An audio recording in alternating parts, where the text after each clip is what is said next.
Hello, hello. Good evening from Germany. This is Jonathan Quell Higgins the third, streaming live here from Hamburg. It is a beautiful spring afternoon, 9 o'clock p.m. I hope that everybody is doing well. And yeah, I'm here to show you or to discuss a little bit about watches.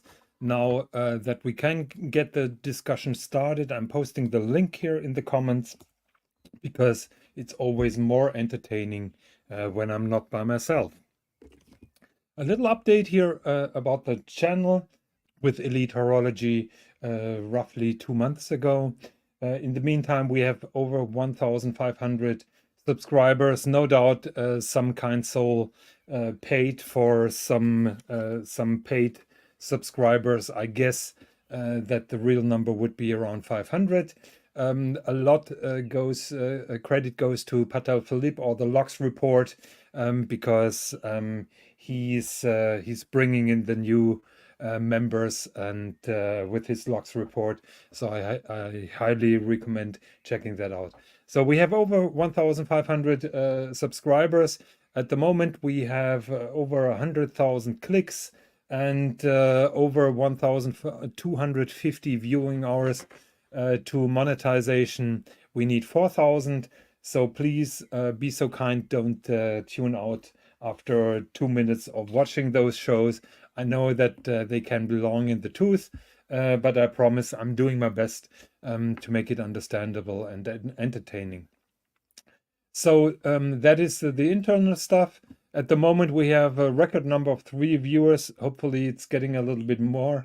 I know that the Watch Colony is streaming at the moment. I hope that Patel Philippe will join me.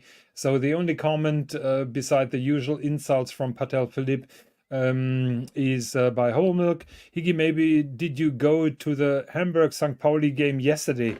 No, I didn't. I grew up in Stuttgart, and I'm a Stuttgart fan.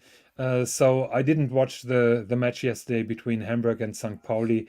The crazy thing is that St. Pauli is the small sister here in Hamburg, and they are almost now relegated to League One, while Hamburg HSV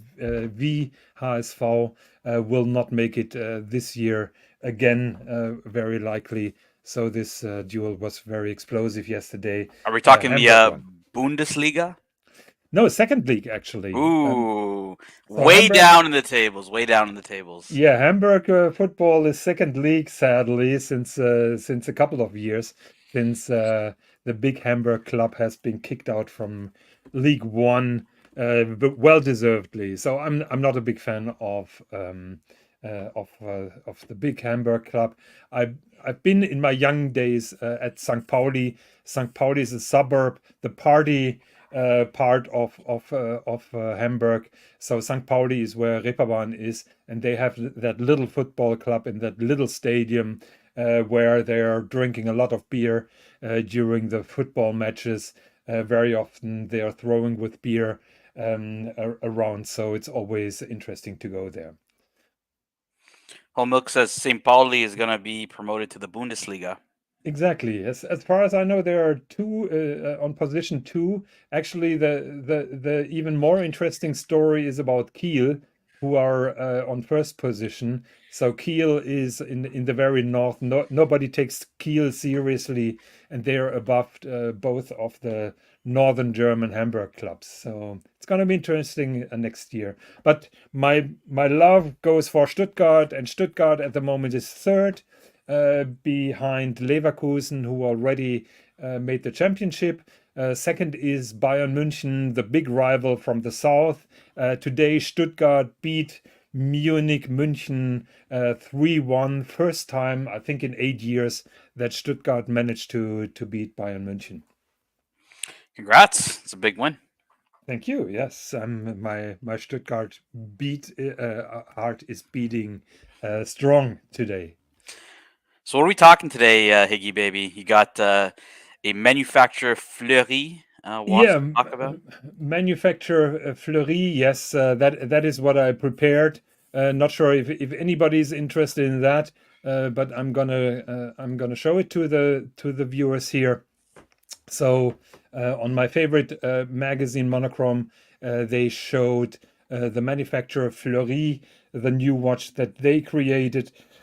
It is a kind of re-engineering of the famous Lemania 2310 that we all know, which is also in the Omega 321. So that is basically the Lemania 2310, and Atelier Fleury re-engineered this particular movement and introduced their own watch this week. So is that anything really new though? Because I mean, they don't own this movement. This is not theirs. I'm assuming they're just taking a the Lemania 2310 base, and then obviously modifying it, right? Like, is this anything new, right? You saw it with the Omega 321. I mean, other manufacturers have done this as well, right? Like Patek and others. So, like, and just off the bat, like, is that anything new? Yeah, I wanted to mention that for decades, Patek and Vacheron and Breguet used the 2310 movement because they didn't have their own chronograph movement. And guess which chronograph movement changed that game? I'm not gonna give credit to Lange for the diagrams, but but it's just exactly the point, right? Like, it's been done for decades, and when they talk about reviving, I think the article says something like reviving, right? Like, the Omega 321 was revived a few years ago. Like, it's not really news, like, in my opinion. Yeah, and by comparison, even with the Atelier Fleury, I would say you can see a different in terms of finishing. So the Atelier Fleury is nicer finished. Mhm. However, I have a big beef with that movement. But going to your initial question, which was did they simply take the 2310 movement and decorated it nicer? No, they haven't. Actually, they re-engineered this particular movement. The 2310 is 27 millimeters in diameters, and the Atelier Fleury is 32.5. The spacing between between the counters is bigger. So I guess in the times with CAD, they managed to find a way just to expand the existing movement to make it more suitable for those bigger cases as well. Here with Atelier Fleury, you see it fills out that case back pretty nice. So it's a bigger movement, but many of the architectural elements have been taken over by the Right, and that's Lange. why I would say it's not a completely new movement, right? No. It's not a base 2310 that just is modified, like you said. It's a 23. It's based on a 2310. Just like when they describe the Patek movement, they call it a Lamania based movement. This Mm. is a Lamania based movement, but they modified it. You know, I wouldn't say it's Lemania based. So I wouldn't even say it's Lemania architecture. Basically, they took the architecture of the Lemania and enhanced everything, made it bigger. So there goes some effort because you can't take the same wheels, the same gears. well, So you have to recalculate it, then that's the calculate the question, gearing. right? Is it a separate? Is it a different movement? Is it considered its own in-house movement? And I think that if you can't call it base, like, if you're not going to say it's based, then it's its own movement, right? Where I think it's more like it's based on the architecture. Yeah, they blew it up, they modified it to fit a different purpose or a different size, but like it's still the basic same architecture. I think it's a little bit in between. You ask an interesting question. I wouldn't say it's Lemania 2310 based. I wouldn't say it's a complete in-house movement. So it's a kind of thing between, if that Would you makes describe sense. that as the same? But obviously, like the 321 may not be the same, but would you describe it as similar to the Breguet, similar to the Vacheron, or would you say it's completely different from those as well? I would say it's completely different. You can see here that is the Breguet, for example, 2310 in a Breguet chronograph. You can see here the same movement in a Vacheron chronograph, you can see that this Y-shaped bridge is Yeah, designed a that's the little bit bridge. different. That's the bridge I was also looking at when I was comparing them before the show. Yeah, yeah. So you can see a difference also here. The regulator, that is a free sprung balance wheel, while that here has a regulator with a swan neck counter spring. So in details, those are different, but those are sharing the same basis. And then Breguet does their own balance cock and their own architecture here for that Y-shaped bridge. Other than that, it's basically the same movement. So why don't we get into it? Like, because I don't know if you want to talk about the movement first, or if you want to talk about the dial. As a you tell Yeah, me where you want to go. it's a little bit strange. Monochrome showed the case, the movement a lot, and I think they had a very good reason.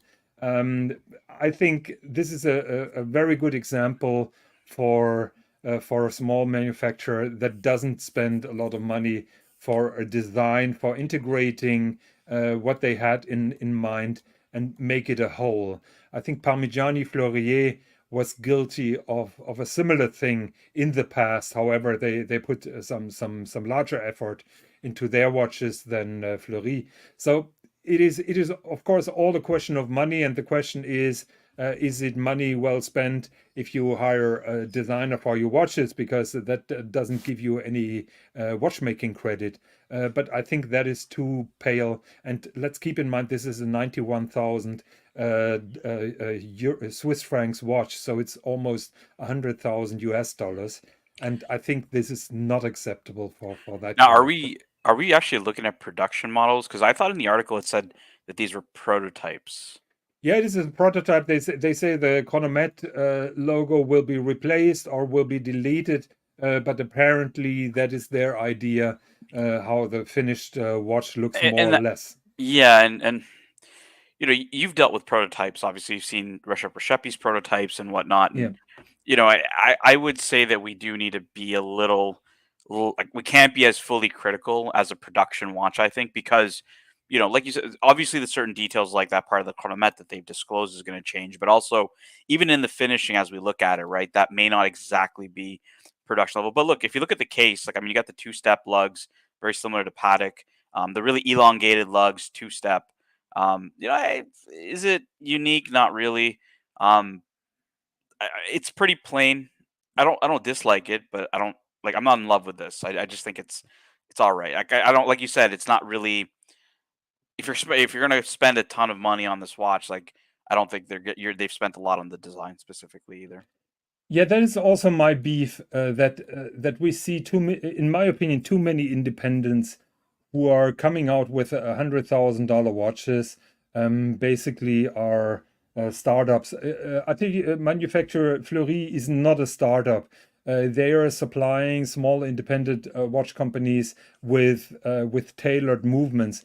So they certainly have some credibility here.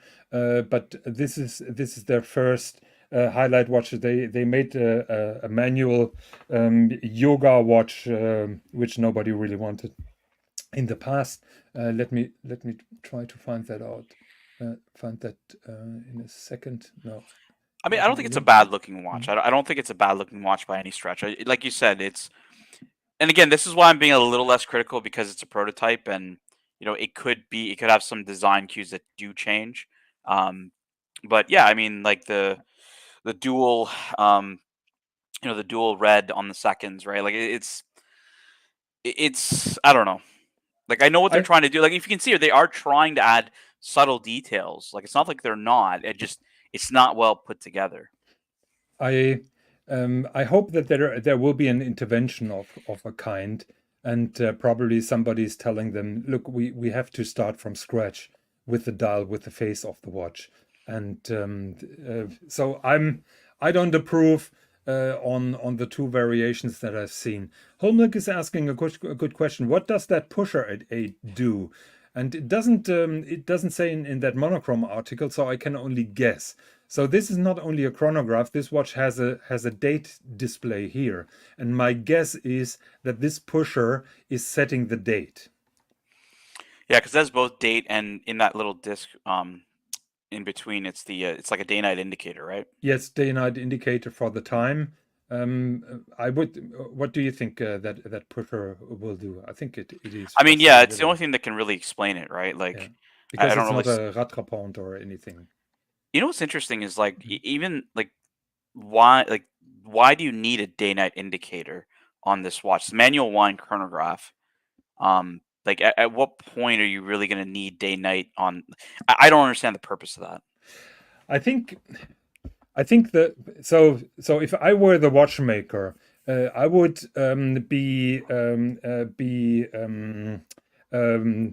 do you say when you do the first strike before somebody accuses you of copying somebody preemptive, isn't that Yeah, you're right? just trying to be So different for the sake of being different, but exactly, yes. I think it just yeah. it doesn't make sense. Like, why do you need to know day-night indicator on a dress chronograph like that is manual wind? Like, I don't know. Yeah, is it a bad thing? I mean, there is another hole. Other than that, it's not really harmful, I would say. But I agree, it's a little bit going overboard. And I think when if that way, he's probably caught a little bit by Maybe. Yeah, maybe. by the I mean, detail. I'd love to Yeah. ask him. I'd love to ask him why you Mhm. put a day-night indicator in there, but all right. Yeah, yeah. So yeah, I was asking myself, and I think it's not really flattering to the entire design to have this kind of hole. Would you agree on that? Not at all. Yeah. So yeah, it is a mixed bag. I'm not really a fan of all those variations that they showed. And so I hope that they are working a little bit on the design of the dial. Look, However, it's not a yeah, bad looking watch if it's like 20 grand, right? It's not yeah. a bad looking watch at 20 grand. At 100 grand, that's a bad looking watch. Exactly, yes. And even with 20, it's very tough with the competition. Well, another beef of mine is that what I can see here, not sure if the viewers can see it here, there are machining marks, those stripes that are vertically. Um, so not sure if you can see that. I don't think that I can enlarge it. No, I can't.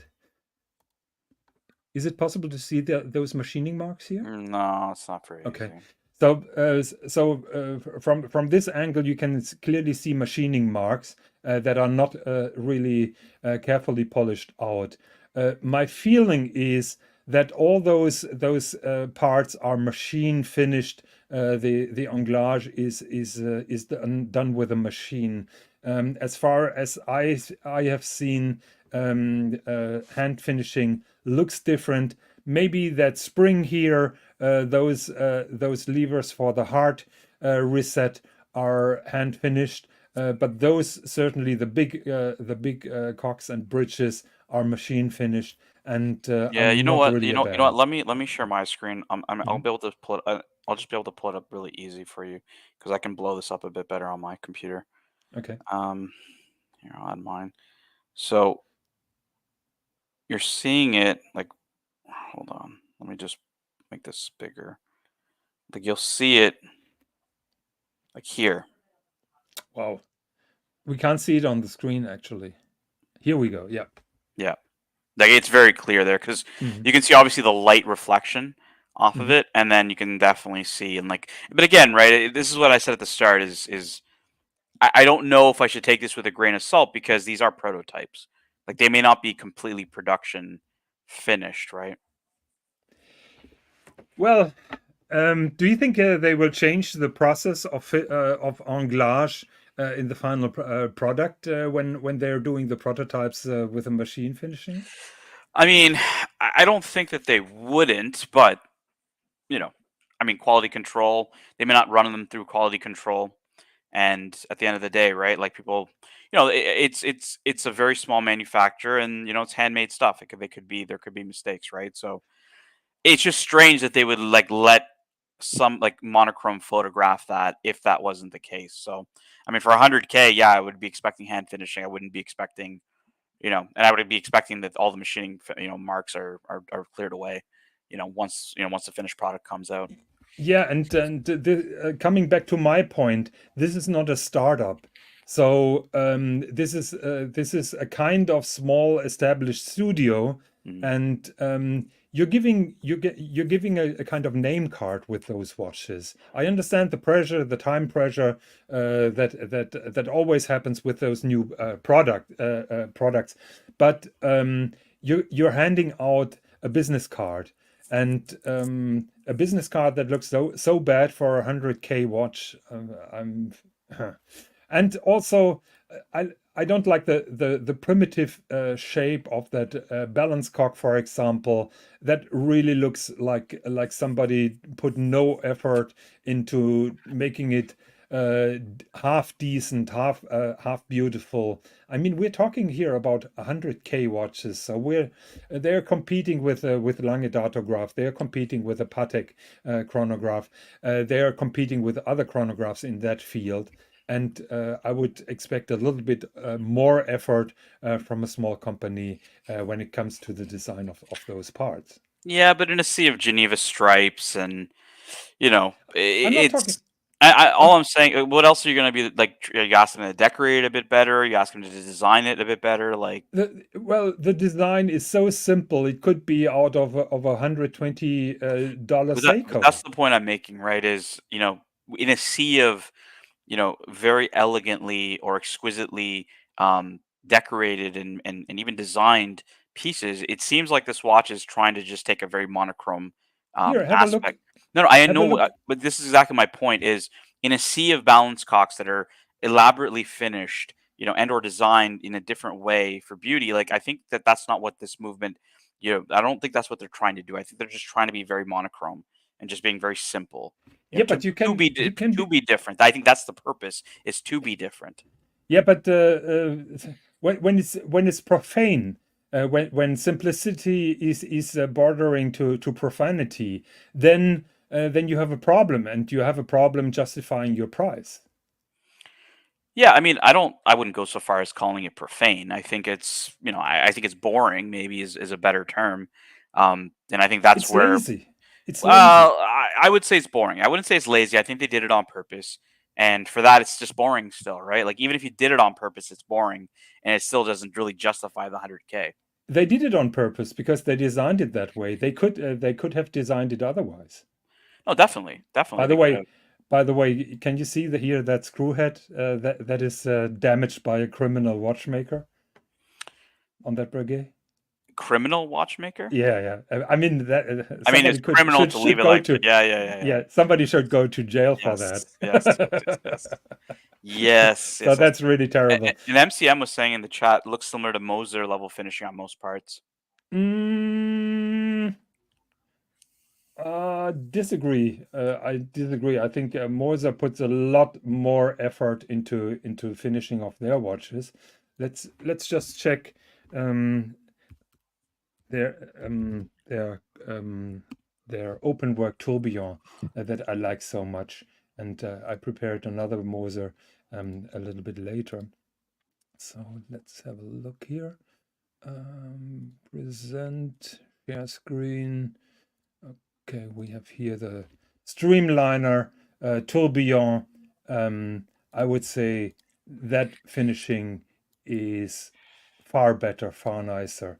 But that is a production watch from a company that can spend a lot of money into their processes, and so this is, in my opinion, far nicer than the other one Right, but you're also using a very extreme example of Moser, right? Like you're not using like the Pioneer. You're using, an extreme example of their Streamliner lineup, right? I can bring up a Pioneer if you want, but the Pioneer is below 20,000, No, which I get it, I get it, I get it. But I'm just saying, like, because if you think about it, right, like what manufacturer Fleury is doing is essentially what Patek was doing, right? They take a Lemania movement, they spice it up and then they repackage it essentially. So if you think about it, like the price point that they're charging was very similar to the price point Paddock was charging as well for that.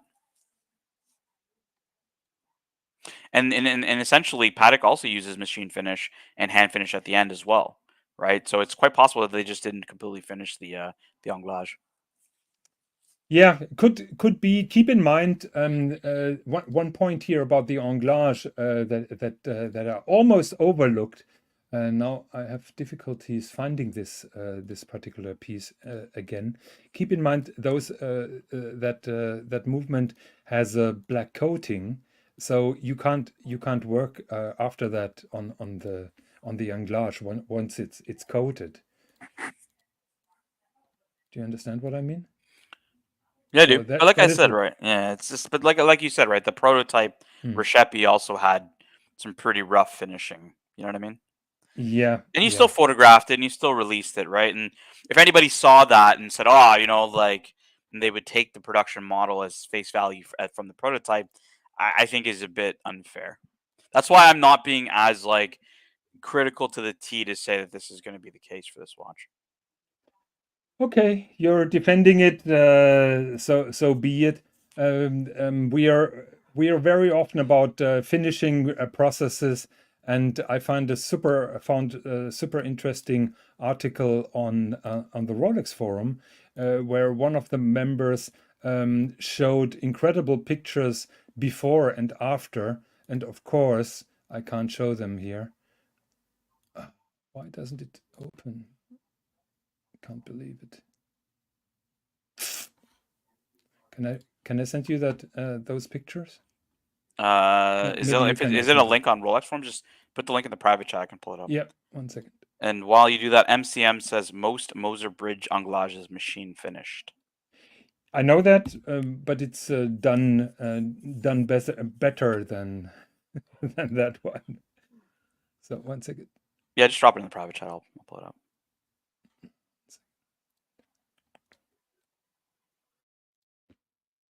Send it now to Mrs. Higgins. Okay, here we go. Send you the link. I don't understand why. Why can't you just put it in the private chat in StreamYard? I could, yes. That's the easier way, because then I can click it. 1 second. Chat. Okay, here we go. Yep. Send it. Yep, got it. Send it.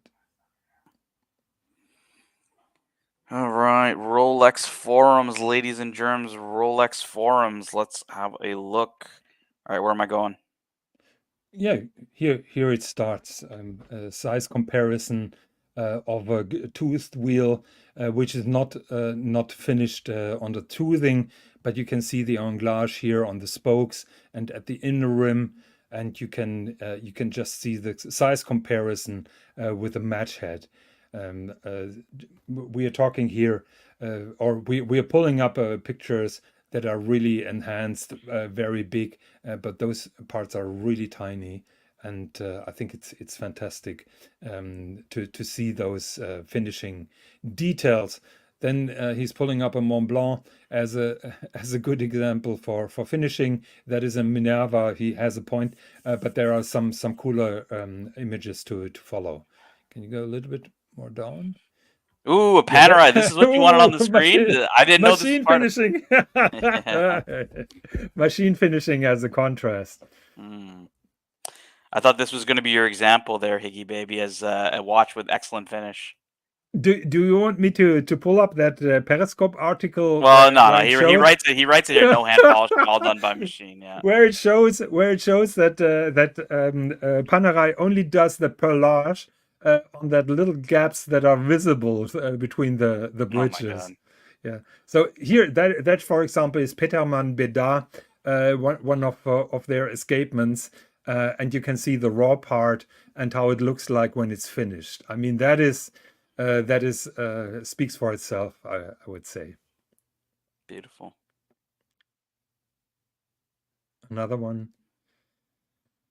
And if you scroll a little bit more down, there is that famous little cover plate from Lange that is mirror polished but not black polished, as we found out, and in raw condition. And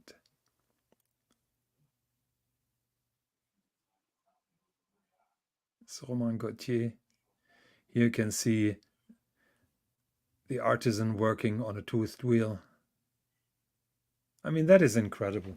And we're talking about the here it is. I think that is a stunning example. So it doesn't add anything to the precision of a particular watch, but it just looks so nice. And it's just because it's super difficult to make, and that is what my personal love is. I know that many people can't understand it, but you see the effort that goes into those parts. Absolutely. Look how small it's like. It's just also kind of like you said, considering the size, right? Like that's what's amazing me is really the scale, because like you said, these are blown up at massive size. That's, massive focus, right? Like these are very, very small parts. Yeah. Okay, next topic. Sure. Okay. So you were running a show. Actually, you were rebel streaming me with my topics. I'm pretty Oh, I didn't impressed know I by was you. rebel streaming you with your We, topics. All right, I didn't bring up this topic. This was brought up by yeah, Bear. Bear yeah, brought yeah, up this by topic. Bear Clooney, yes, and Yes, I yeah. give him credit, and I thanked him today for bringing up this particular watch because I think it is super cool. That is a Louis Cartier tank in 18 karat gold with a so-called mosaic dial. I tried to find it on Cartier's main page, couldn't find it. I'm not sure if it's available still in trade. That this particular article has been written January 26th this year, so I would guess it's a pretty recent model. I find that super cool. Those are little gold squares that are put together on a dial. The price is also very decent compared to the normal dial on the Louis Cartier. I think it's $1,000 more. What's And the total cost for this watch? I think 14,000. 1 second. Yeah, 14,000. 13.9, yes. But this is a solid gold Cartier tank.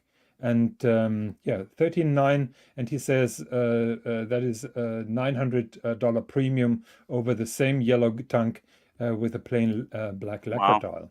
Wow, this is a beautiful So, watch. Like I when I saw this when Bear showed it to me, I thought it was, I don't know, very, very stunning. yeah, and I haven't seen that before, this particular watch. So I was electrified when I saw that. And yeah, so just as an example, because I pulled it up, the Louis Cartier with a black dial is 13, so it's $900 more. So here it's 13,000. Right. Yeah, look, like I mean, both are very elegant, but the mosaic dial is just too cool. Yeah, Like that is I super just cool. I didn't see anything like that. Yeah. Especially with it being like, we were doing a whole Cartier episode, and Bears was just like, look, this is the one I want. I want this, like, this Louis Cartier. This is like, if I were to pick a tank, that would be the tank I would get. Yeah, totally. My problem is with those tanks or tanks or however you pronounce it, Mhm. is they're a little bit small for a man. Yeah, I think someone, that was brought up during that stream, and someone else said, look, if Muhammad Ali could wear them, you just got to be very, like, they're made to be small, right? That's why, like, that's the design. They're meant Yeah. to wear small. Even on a guy like Muhammad Ali, it looked small on him back in the '60s, right? Yep. But that's just the style. That's how you wear it. So either you like it or you don't. And I think this is a watch that probably can appropriately be small, because that is the purpose. And I think people, from pop culture can identify that Yeah. and probably accept it, right? They can accept it that, if people like Muhammad Ali that are very, very big people, like, and the watch obviously looks small on them, if that's acceptable, then I guess the eye perceives it that way. And, it just becomes acceptable to wear this watch as a small watch. Yeah, totally. And to stay here a little bit on the topic, I was trying to find some other cool Cartier watches, and I found plenty. Stealing my topics. Hey, Higgy Hey, hey, baby. hey, hey, hey! You didn't Stealing my. cover that topic here. No, I covered Cartier. Cartier was my thing. I was like, let's do Cartier. Yeah, what else did you cover? We did mostly Cartier, but we Did covered you some did vintage you Rolex. cover the Mystérieuse? As We far didn't as cover I know, every. not. No, no, we didn't cover every Cartier. No. Yeah, so yeah, I'm trying to expand here a little bit and go ahead over your Well, topic. because Bear was heavily fighting Archie on the fact that Cartier is a serious watch manufacturer, and I think Archie was kind of trying to put Cartier as like a jewelry brand, or not a fashion brand by any means, but a jewelry brand as opposed to a true, a watchmaker that makes serious pieces, I guess. The problem is Archie is still living in the 1960s or 70s. So Cartier at the moment is the number two in terms of watch sales. Sales, Uh, yeah, sales. after Rolex, before Omega, and that success doesn't come from nowhere, I would say.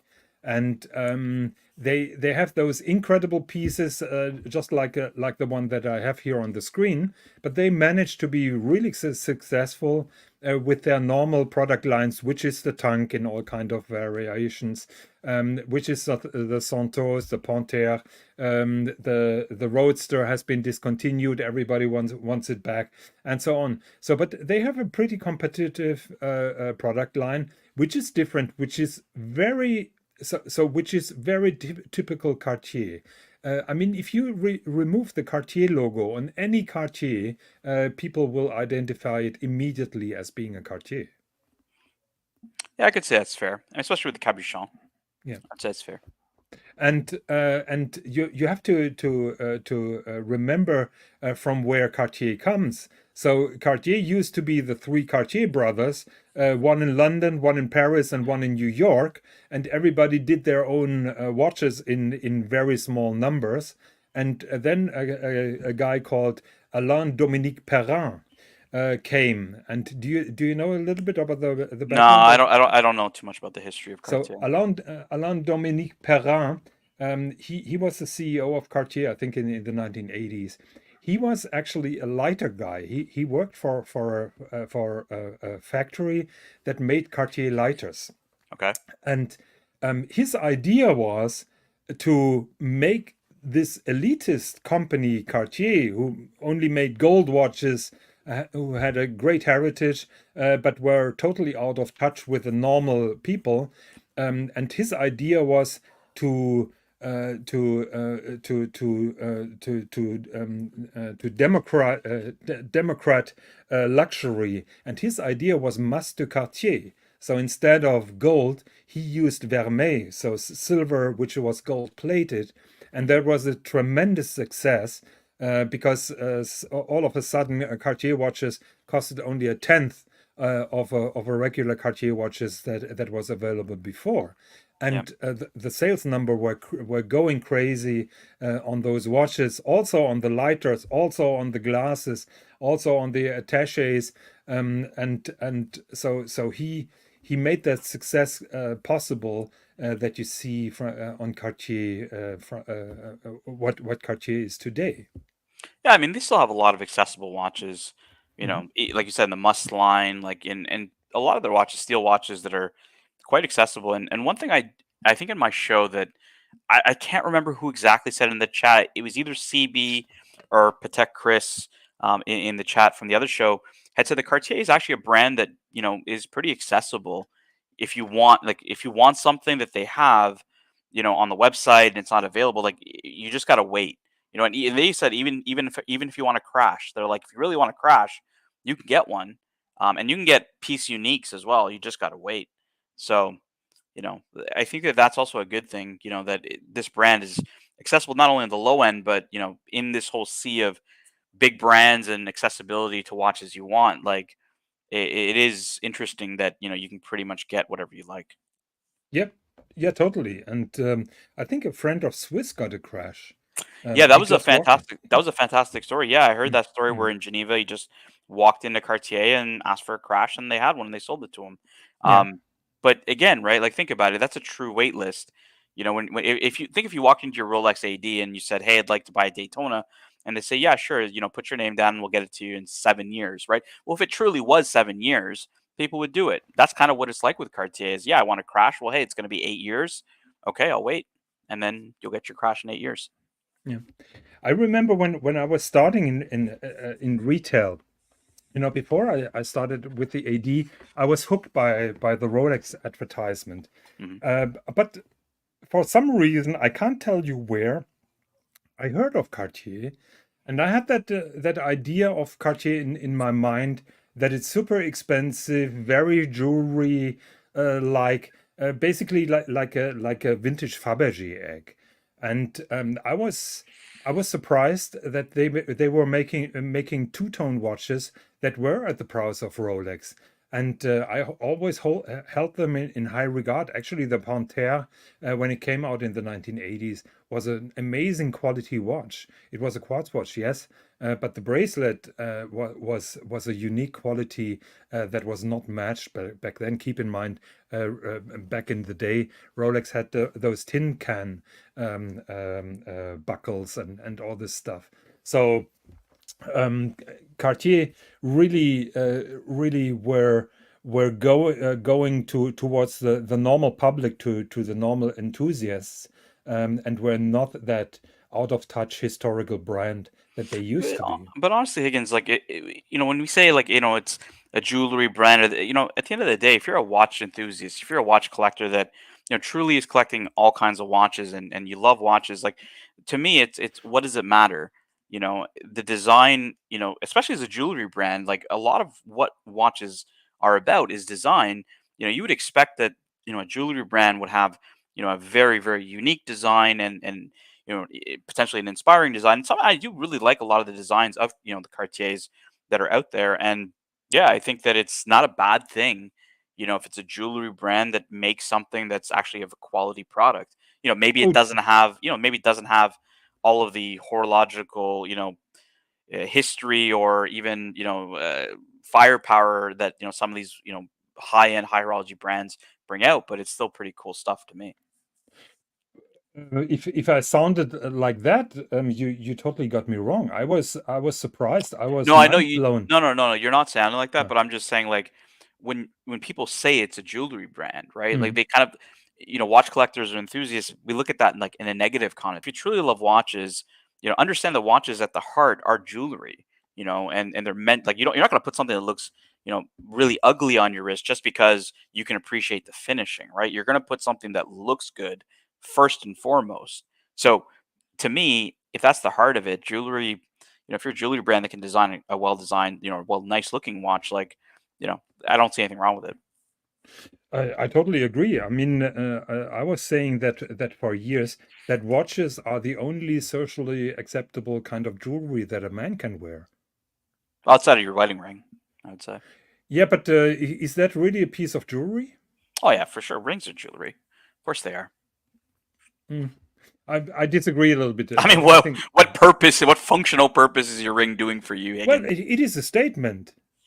In my Right, but opinion, it's it's a jewelry. statement. It's you're showing off with it, Yeah. right? Like you're showing it on your body. Like that's the Yeah, purpose you of it. probably with your baguette diamonds No. I on have a very your simple. fancy wedding No, ring. no, no. Yeah, I have a very simple platinum Cartier wedding ring. It's not Yeah.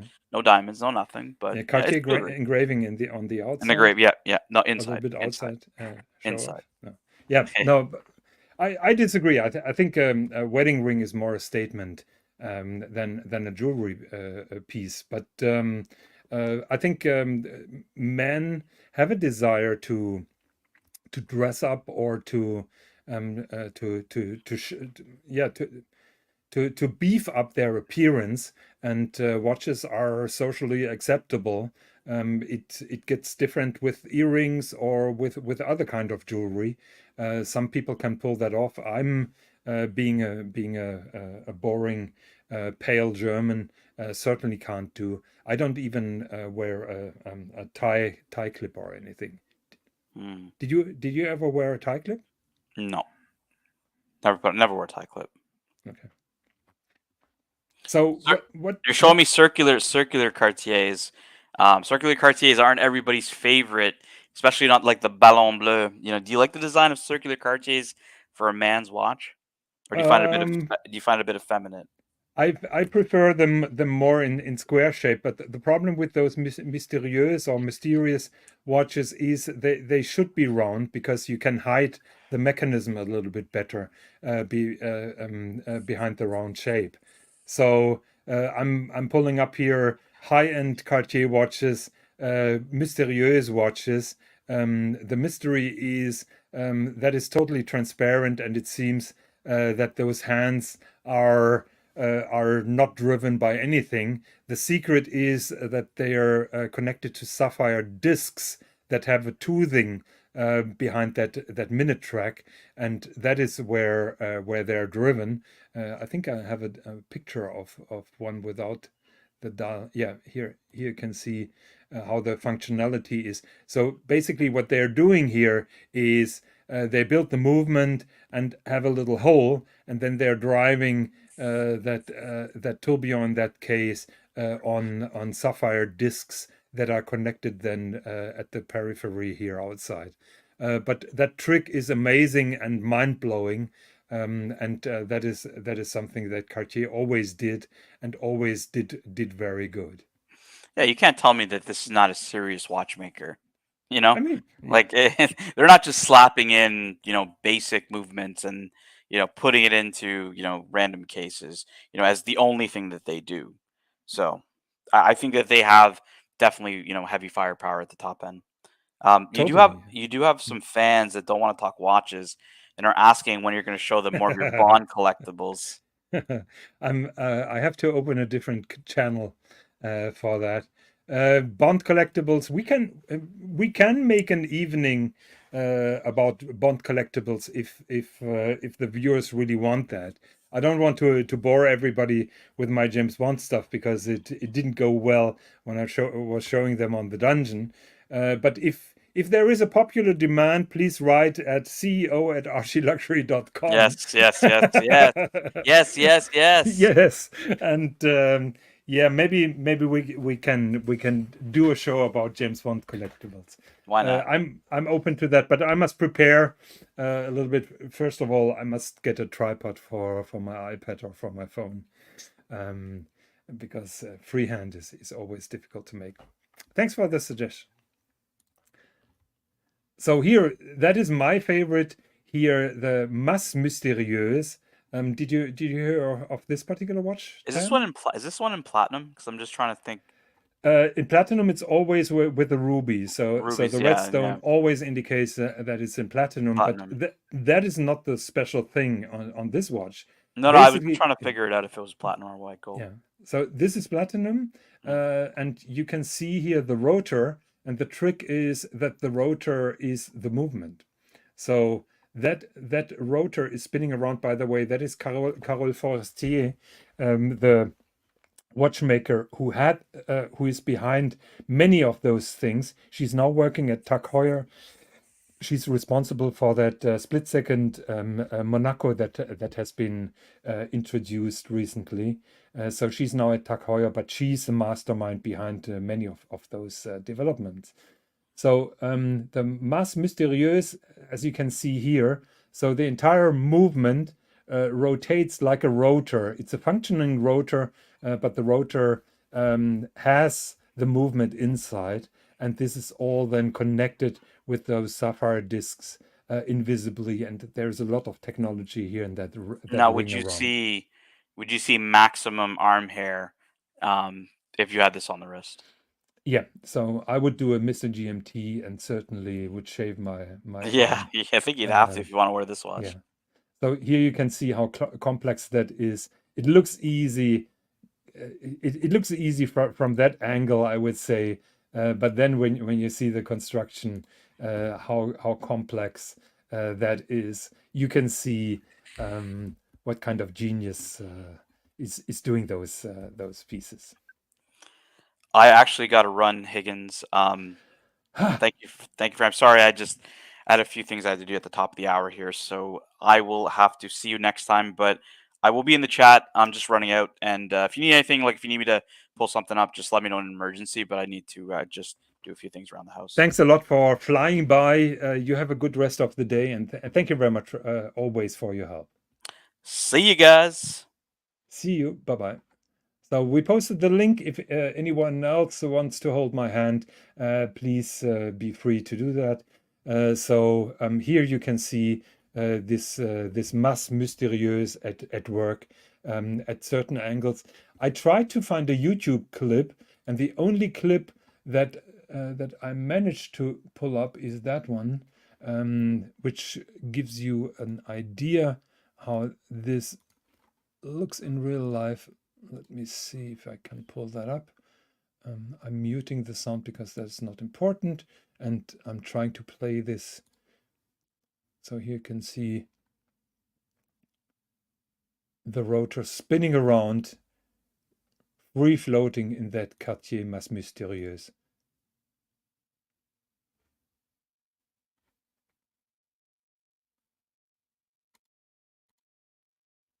However, be careful when you're falling in love with this particular watch. I think that it was 400,000. So those are highlight watches, light tower watches, that certainly boost the image of Cartier, and that are important to show the competence that they do. And yeah, I'm a big fan of all kind of what Cartier does. And as another example, my personal favorite of all is that one. People who watch me on the Swiss and John show know this already. I'm gonna bore you guys with this. This is the Tank à guichet, which is based on a vintage one. It has a jumping hour and a very unique display of minutes here on the bottom. I think that is a super cool watches for men, for women, no matter who. It's just a gorgeous piece. Philips has one on their recent auction happening 12th or 10th, 11th and 12th of May. Estimate 30,000 to 60,000 euros. I hope that it finds a good home. I think that is super cool. And to be complete, Philips also has a vintage one, because many of those crazy Cartiers are quoting what Cartier used to do in the past. And here you can see the vintage one from 1931 in white gold. You can see here the blue stone, which is a sapphire in that case. That is the white gold. Same basic function, same concept, and yeah, that one is in white gold. The estimate is 100 to 200,000, coming from a time where Cartier made only very small numbers. Actually, the funny thing is the manufacturer here, European Watch and Clock Company Incorporated in France, is stamped in the case back and also on the movement. To me, it looks a little bit like a GG movement. I may be wrong. I have to go a little bit inside. But at that time, everybody was using movements, cases, and dials from other companies, and putting then the watches together, and Cartier were no different. What is very interesting here is how the case back is affixed. So you can see those little feet that have the thread in an opposing direction, and this is how it's then put into the case. Let me see here. So here, those are functional screws that hold the movement here. Can you see those two screws here? One here and the other one, and those are holding that movement then at place. Super cool watch, Cartier Tank à guichet, and I think that is totally amazing. So what else did I have planned? So I had it in the comments. Yeah, Streamliner Tourbillon. So yeah, I want to pivot a little bit to H. Moser. I think I said it before. One of my personal highlights in Watches and Wonders was that Streamliner Tourbillon that they just introduced. In my opinion, a wonderful watch. It is titanium, isn't it? No, it's steel. Sorry. Brain fart at the moment. So open work tourbillon. What is special with this particular watch is it has two hairsprings. So it's very difficult to show it. I'm gonna scroll down a little bit in a minute. but you can see here those two holding constructions.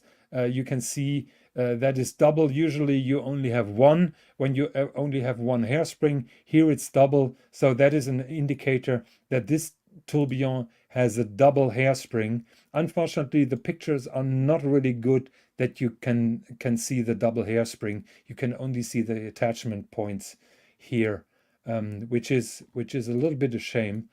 I was hoping to find that, but you can see here that is the end part of one hairspring, and that is the end part of the second one. So Streamliner tourbillon, double hairspring. Now H. Moser presented 2 weeks ago an amazing other Streamliner tourbillon, which has a different concept, and that was the Streamliner for Alpine Formula One team. And that is tourbillon doesn't have a double hairspring. That it has a cylindrical hairspring. And I hope that we find a picture of the cylindrical hairspring. I think I explained it to you before. Here you can see it. It is a cylindrical hairspring, so that hairspring is not shaped like a spiral.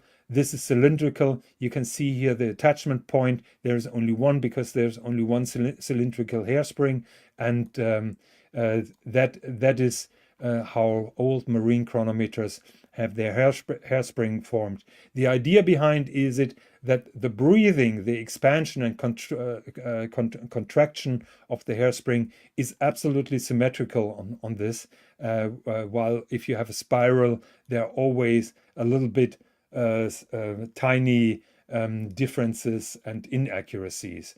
So Patel, I'm going to reply to that question in a minute.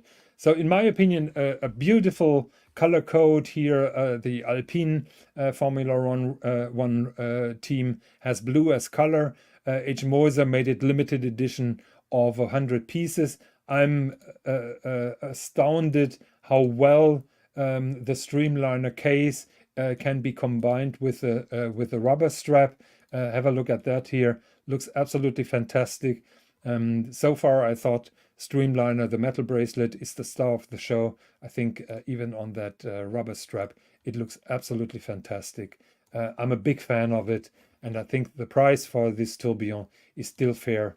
We're talking here about 75,000 Swiss francs. Now, just a couple of days ago, I think 2 days ago, now H. Moser topped up.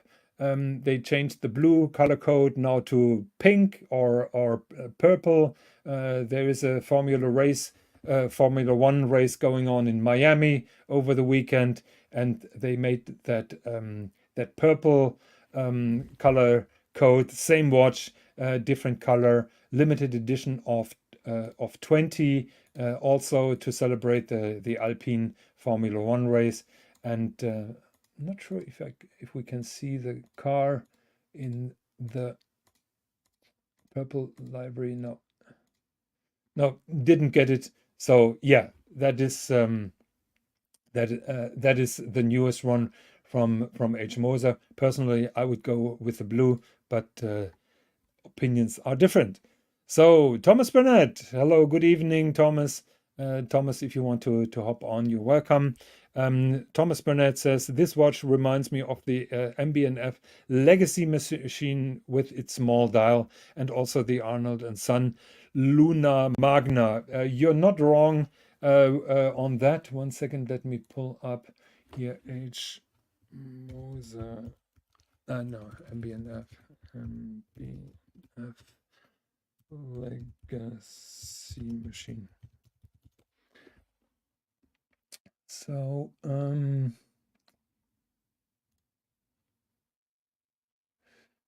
me try to find something here a bit. Okay, let me present it here.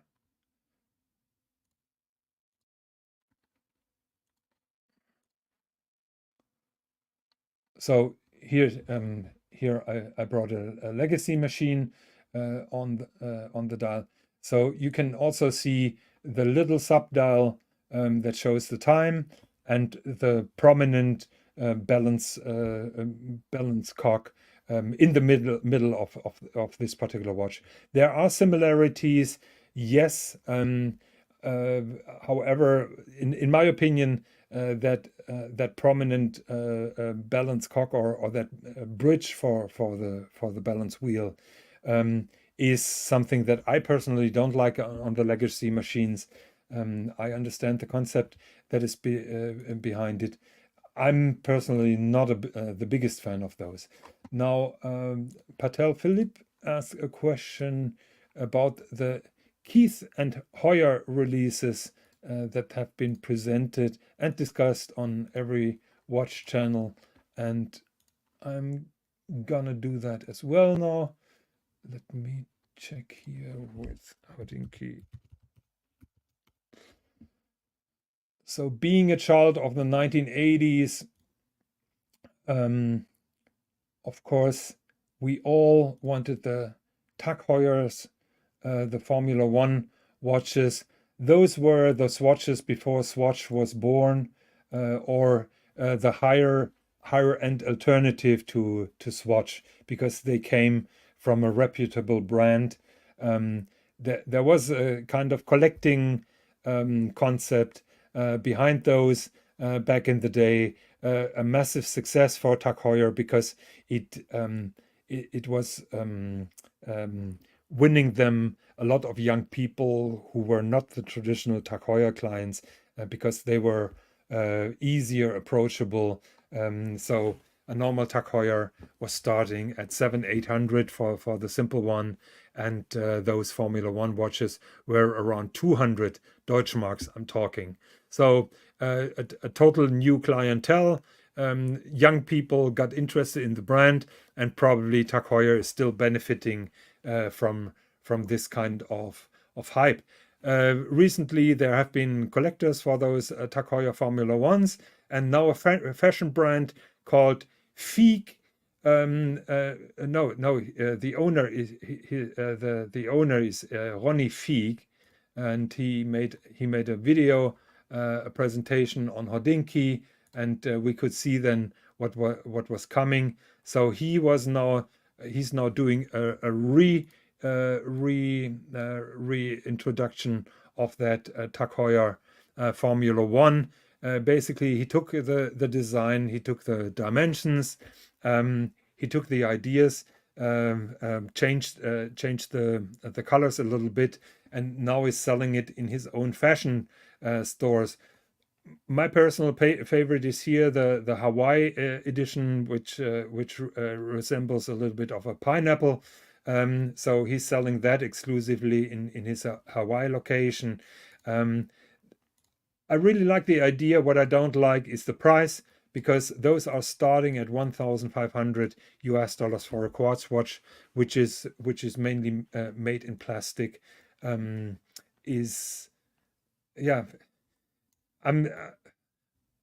I don't understand the fun in it. I'm not sure if the licensing is so expensive, or if that fashion brand is taking a big chunk from this.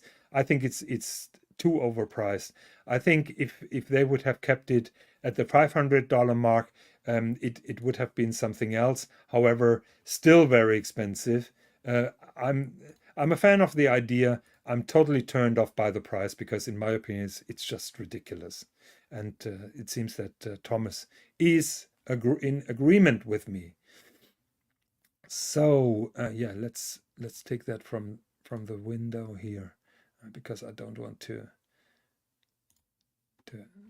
annoy you. Yeah, the Gangster Gary says, I like Tag Heuer, but those are hideous. Well, I don't think they're hideous, actually. I think just the pricing is ridiculous. They've always been a little bit hideous or crazy. Thomas says you can buy the vintage Tag Formula One off eBay for around 350. I remember when nobody wanted them, and they were selling below 100. So how times changed. It's really interesting. So yeah, I think I've done. Oh yeah, also found. So, question to the panel: should we make tourbillons or should we make a guillochage to round this show up? Patel Philippe, I'd wear one of those Keith Heuers to the Hamburg Horological Society quarterly meetings. There is no such thing like that, but if there is, we can meet them up there. Actually, yeah. If you ever come to Hamburg, I will take you to the football stadium, to St. Pauli. Then you have your pirate flag and cheering for St. Pauli. That would be great. So yeah, I think I'm gonna cover the guillochage to round it up. We are already over an hour, and it shouldn't be too long tonight. So Hodinky made an interesting article about guilloché dials, different guilloché patterns, and I quite enjoyed that. I also learned a new term. The art of guillochage. I think we discussed that pretty often. It's an old craft. There is a guillochage machine, yes, but the trick is that an artisan or an expert has to operate this machine by hand.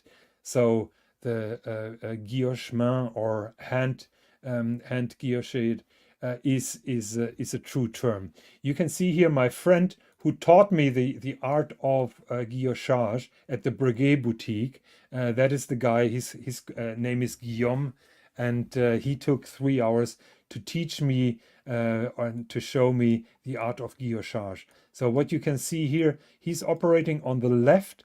That is a kind of yoke, and with that you're moving the dial. Actually, the tool is fixed, and you're moving the dial itself. So you're moving the workpiece, and with the other hand, you are controlling that little tool that then makes the pattern into the dial or into the workpiece.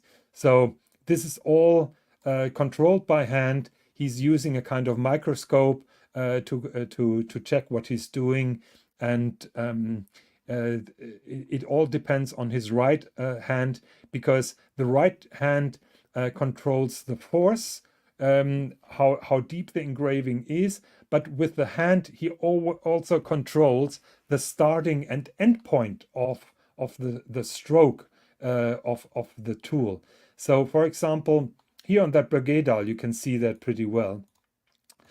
So what you do here with that Clou de Paris, for example, is you stroke here one straight line. Then you push it forward, you do another line. So you have a starting point and an end point.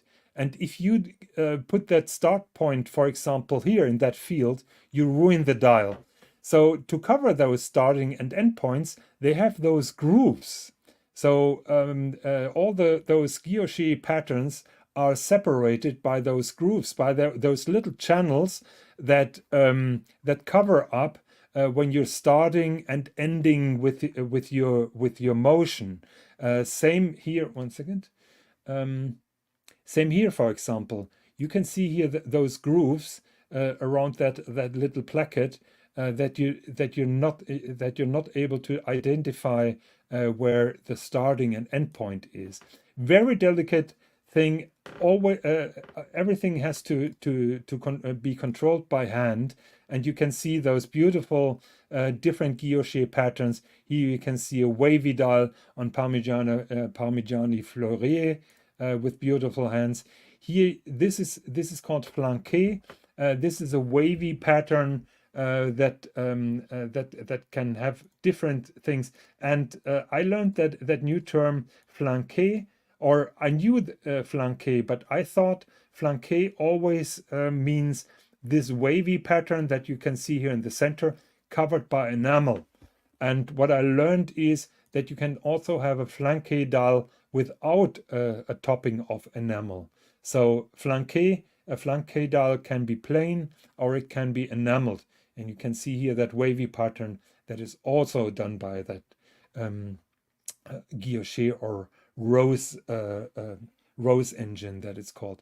So here you can see Clou de Paris pattern. Here you can see a weavy basket pattern. Here you can see the flanqué pattern, and here you can see a circular pattern, just like Chapek is using, for example, in their Quai du Berge. Here a different pattern, waves, all kind of waves. Here you can see a sunray pattern, all with those kind of machines, flanqué waves again. And here that is the pattern from Louis Erard with those cubes, perceived cubes. They're not really cubes; they're triangles that are engraved. Here you can see another flanqué and waves, and again.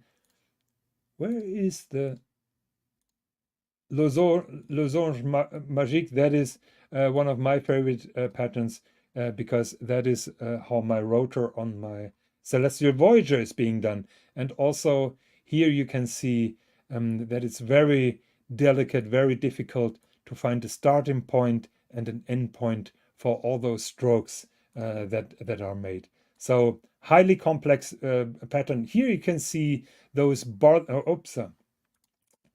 Now I screwed it up. I apologize. You can see those borders. 1 second. Let me go back. Because when you start with a guilloché dial, you're starting with those bordering patterns. Those are essential to cover up your starting and your end point. And you can see, for example, here that covers the start and end points then of this solar ray pattern. So this is where those guilloche dials are starting, and that is the famous pocket watch that was the inspiration, my favorite of my favorite Breguet 3130. That is a pocket watch that resides in the Rolex Museum. In my opinion, absolutely classic, absolute perfection in terms of harmony of those subdials. Can't get enough of it. And yeah, that is the art of guillochage.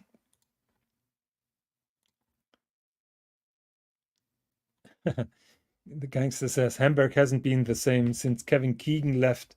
That was in the 1970s, I think. Kevin Keegan is still in high regards in Hamburg. Holmnick is asking, does the article cover the stamping technique the Holy Trinity uses? Yes, it does actually. They make one example. 1 second here. So they are saying that this is done by a machine, and that is also the pattern that is done on the Patek Philippe on those carbon dials. And I'm not sure if they are saying that this is 1 second.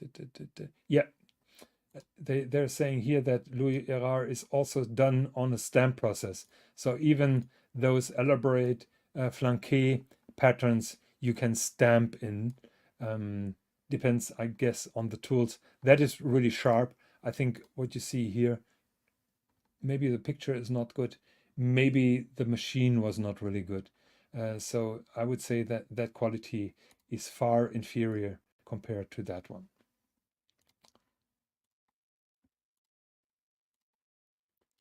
Patel Philippe is asking, why is BMW better than Mercedes München? Opinions are different. I grew up in Stuttgart. In Stuttgart, you're driving Mercedes or Porsche. And Munich is the rival in terms of football, Oktoberfest, and also in cars. So you grow up with your mother's milk that BMW and Audi are evil, and Mercedes and Porsche are superior. So I entirely disagree with you. Mercedes all way long. Okay, so we are now 1 hour 14 minutes watch talk. My voice is almost gone.